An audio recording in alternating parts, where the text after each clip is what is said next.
Recognizing Joseph's wisdom, Pharaoh elevated him to second in command over Egypt, entrusting him with the survival of the nation during the devastating famine. As the years of scarcity spread across the region, Joseph's brothers, desperate for food, journeyed to Egypt to buy grain. They bowed before the powerful governor, unaware that they knelt before the very brother they had betrayed so long ago. Joseph, overcome with emotion yet cautious, tested their hearts. Only after seeing their repentance and concern for their youngest brother Benjamin did he finally reveal the truth. In a moment of overwhelming grace, he declared, "I am Joseph, your brother, whom you sold into Egypt. Do not be distressed or angry with yourselves, for God sent me here to preserve life." The brothers, stunned and humbled, wept as Joseph embraced them, and the family was reconciled. Joseph sent them back to Canaan with gifts and instructions to bring their father, Jacob, and all their households to Egypt, where they would find safety and plenty in the land of Goshen.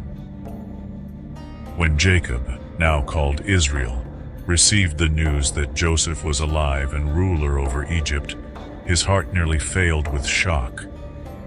But as the truth sank in, hope rekindled within him.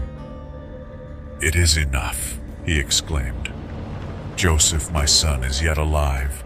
I will go and see him before I die." Israel gathered his family and all their possessions and began the journey to Egypt. As they reached Beersheba, he paused to offer sacrifices to the God of his father Isaac. That night, God spoke to him in a vision, saying, "Jacob, Jacob." Jacob replied, "Here am I." God continued, "I am God, the God of your father. Do not be afraid to go down into Egypt, for I will make of you a great nation there. I will go down with you to Egypt, and I will surely bring you back again. And Joseph's own hand shall close your eyes." Strengthened by this divine assurance, Jacob rose early the next day. His sons loaded their father, their wives, their children, and all their possessions onto the wagons provided by Pharaoh. Together, they left Canaan, traveling to Egypt as a united family. 70 souls, including Joseph and his 2 sons born in Egypt, made up the house of Israel, a small beginning for a nation destined to grow vast.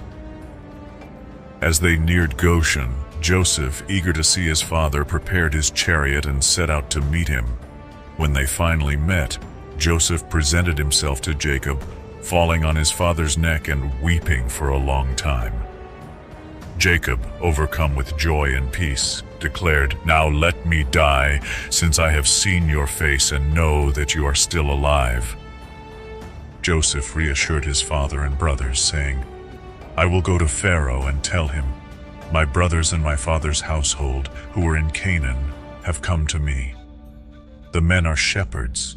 They have always tended livestock, and they have brought their flocks, herds, and all they own. When Pharaoh asks about your occupation, tell him, your servants have tended livestock from our youth until now, as did our fathers. This will ensure you dwell in the land of Goshen. For every shepherd is detestable to the Egyptians." Thus, Israel and his family settled in the fertile land of Goshen, where they found refuge during the famine.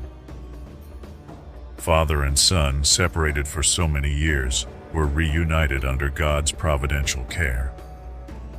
Jacob's journey to Egypt marked the beginning of a new chapter for his descendants as they grew from a family into the nation of Israel, fulfilling God's promise to Abraham. The family of Israel, Jacob and his sons, settled in Egypt, bringing with them all their households, flocks, and possessions.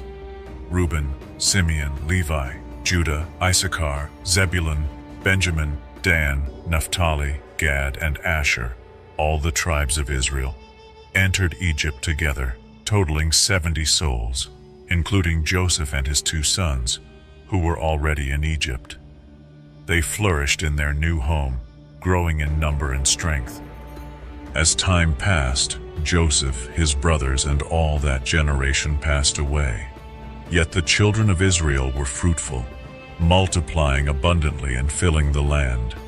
Their numbers became a source of fear for the Egyptians. A new pharaoh who did not know Joseph or the favor he had brought to Egypt rose to power. Viewing the Israelites as a threat, Pharaoh declared, "Behold, the people of the children of Israel are more and mightier than we. Let us deal wisely with them, lest they multiply further, and, in times of war, join our enemies and rise against us." With this decree, Pharaoh enslaved the Israelites. Taskmasters were set over them, forcing them to labor in brick and mortar, building the treasure cities of Pithom and Ramses. The Egyptians afflicted them with relentless burdens, and the Israelites' lives became bitter with hard bondage. Yet, the more they were oppressed, the more they multiplied and grew.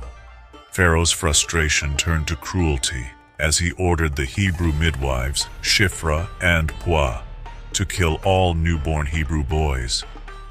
The midwives, however, feared God and defied the king's command, allowing the boys to live. When Pharaoh confronted them, they replied, "The Hebrew women are not like the Egyptian women. They are vigorous and give birth before the midwives arrive." God honored their courage, blessing them and continuing to increase the Israelites' numbers. But Pharaoh's resolve hardened. He commanded his people, "Every son born to the Hebrews must be cast into the Nile, but let the daughters live." In this dark time, a child of hope was born. A man from the house of Levi took a Levite woman as his wife, and she bore a son. Seeing that he was a fine child, she hid him for 3 months. When she could hide him no longer, she crafted a basket of bulrushes, coating it with pitch and slime to make it watertight. Placing the child inside, she set the basket among the reeds along the Nile's edge. The child's sister stood at a distance, watching to see what would happen.